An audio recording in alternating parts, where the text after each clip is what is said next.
Supreme court سے انہوں نے گلا بھی کیا ہے اور اب اسی سپریم کورٹ میں وہ دو چیزوں کا انتظار کر رہے ہیں. نمبر 1 وہ یہ کہتے ہیں کہ پریزیڈنٹ نے جو خط لکھا ہے چیف جسٹس آف پاکستان کو اس مبینہ سازش کے حوالے سے, دوسرا آج پھر انہوں نے نیب کے حوالے سے بھی کہہ دیا, لانگ مارچ کے حوالے سے بھی وہ کورٹ کے جو ہے وہ ایک فیصلے کا انتظار میں.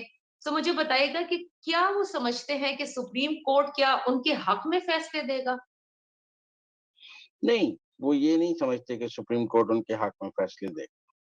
وہ سیاسی طور پر خود کو سپریم کورٹ کے پیچھے چھپانا چاہتے ہیں. مثلا نیب لاز کے خلاف وہ کسی بڑی تحریک چلانے کی پوزیشن میں نہیں ہے. کیا عمران خان اس پوزیشن میں ہے کہ وہ کرپشن کے نام پر لوگوں کو باہر نکال کر جو ہے بڑے بڑے دھرنے دے سکیں, بڑے بڑے کو مارچ کر سکیں, اور کچھ نہیں تو کہیں کہ سب شہروں میں لوگ بیٹھ جائیں تو لوگ بیٹھ جائیں گے؟ وہ اس پوزیشن میں نہیں ہے. اب تو وہ اس پوزیشن میں بھی نہیں ہے کہ وہ خود کوئی بہت بڑا جلسہ کر لیں, کیونکہ ان کو لائف تھریٹ ایسے ہیں. وہ تو بنی گالہ سے خطاب کرنے کو ترجیح دیتے ہیں.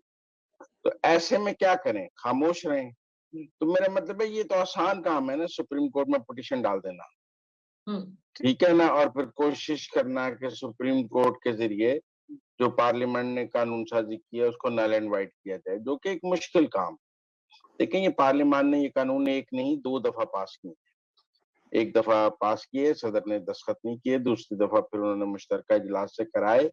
اس لیے میرے خیال میں ان کو بھی پتہ ہے کہ سپریم کورٹ سے ان کا چانس کم ہے. جو قانون پارلیمان نے 2 دفعہ پاس کیا ہو, ایک دفعہ بھی نہیں, مشترکہ اجلاس سے بھی پاس ہوا ہو, اس کو ججز کی طرف سے نل اینڈ وائٹ کرنا مشکل ہے. لیکن اب آپ دیکھیں نا, پولیٹیکلی ان کے پاس کیا آپشن, عوام میں جانے کا آپشن ہے, پارلیمان میں احتجاج کرنے کا آپشن ہے. وہ تو کہہ چکے ہیں آج مزمل, انہوں نے کہا میں تو دوبارہ کال دوں گا اور دینے والا ہوں.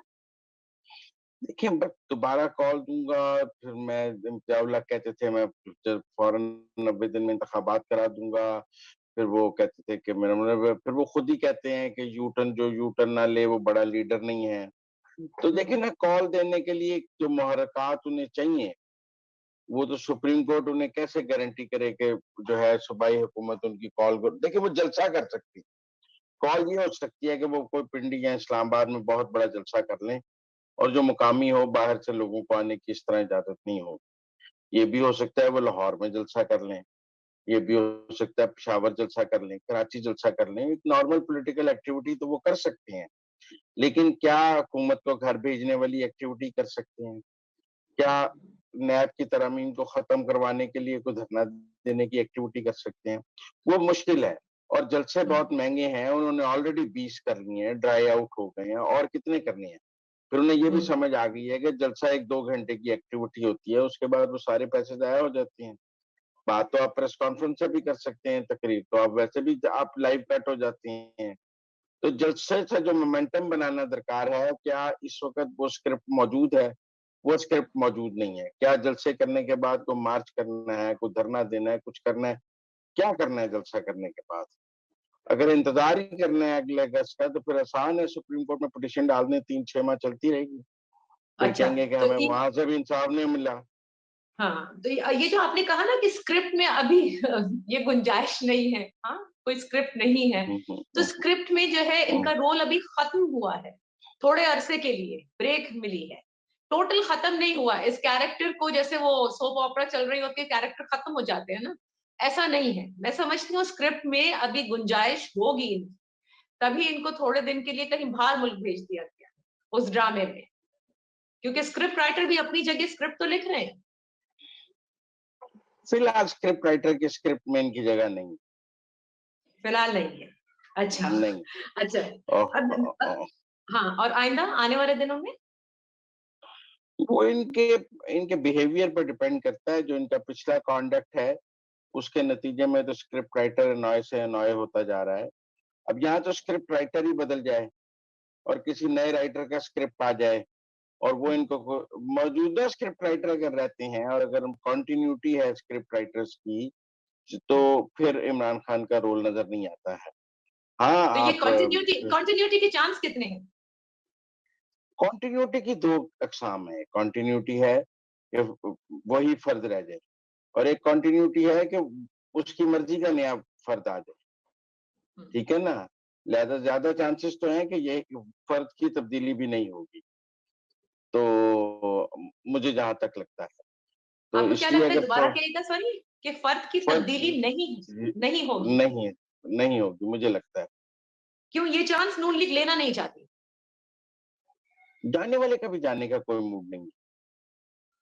اچھا آپ یہ کہہ رہے ہیں جس وقت یہ ووٹ آف نو ٹرسٹ ہو رہا تھا مزمل, اس وقت جو یہ کوئلیشن پارٹنرز تھے نا, جو اب براڈ بیس کوئلیشن بنی ہے, جس کو آج بلاول بھٹو زرداری صاحب نے یونٹی گورنمنٹ کا, ان میں سے کچھ ہمارے دوست تھے اور ہماری باخبر ذرائع یہ کہتی تھی کہ اسی وقت یہ طے ہو گیا تھا کہ لگ بھگ 1 سال تک جو ہے وہ جو اسکرپٹ رائٹر ہیں وہ اپنی جگہ قائم و دائم رہیں. مجھے نہیں پتا کہ آپ کی ذرائع کیا کہتے ہیں اس حوالے سے. اللہ ان کو لمبی عمر دے. اچھا اچھا صحیح ٹھیک ہے نا, ہے. ہم کیوں ان کو گھر بھیجنے کی کوئی تاریخ میں, میرا مطلب ہے یہ کام آپ میرے سے کیوں لینا چاہتی ہیں کہ میں ان کے گھر جانے کی کوئی تاریخ دوں؟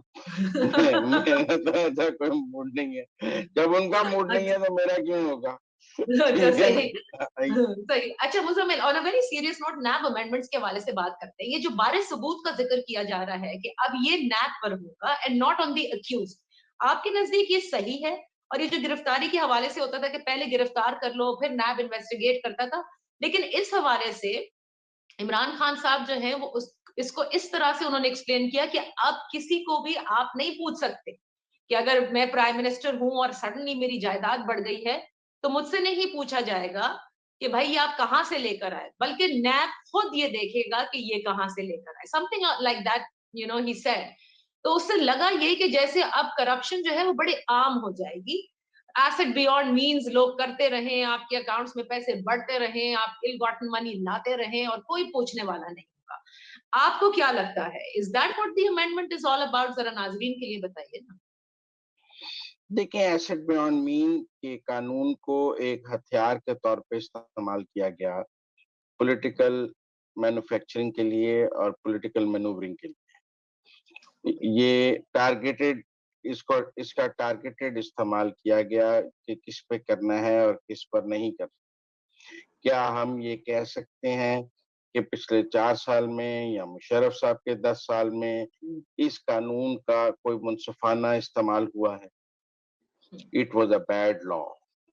Right. اور یہ پولیٹیکل وکٹمائزیشن اور پولیٹیکل انجینئرنگ کے لیے استعمال ہوا, جو عدالتوں نے بھی کہا. کیوں نہیں انویسٹیگیشن پہ بارِ ثبوت ہونا چاہیے؟ مجھے تو یہ بات سمجھ نہیں آتی ہے. اگر نیب یہ الزام لگاتا ہے کہ میرے آمدن سے زائد اثاثے ہیں, تو اس کو وہ مجھ سے تفتیش میں میری آمدن پوچھ لے گا, یا اس کے پاس ہوگا نا کہ میری آمدن یہ ہے اور اثاثے یہ ہیں, تو وہ اس کو ثابت کر لے گا. مجھے یہ ثابت کرنا ہے کہ یہ میری آمدن کے مطابق ہے.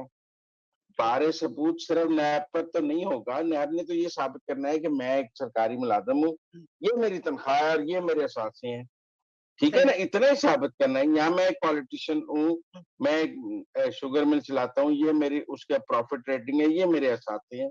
یہ کوئی راکٹ سائنس تو ہے ہی نہیں. سوال یہ ہے کہ کیا 90 دن کا ریمانڈ اور جو ضمانت اور بارِ ثبوت یہ کیا نیب پر نہیں ہونے چاہیے؟ کیا پولیٹیکل انجینئرنگ بند نہیں ہونی چاہیے؟ کیا نیب کو کنگز پارٹی بنانے کے لیے استعمال نہیں کیا گیا ماضی میں؟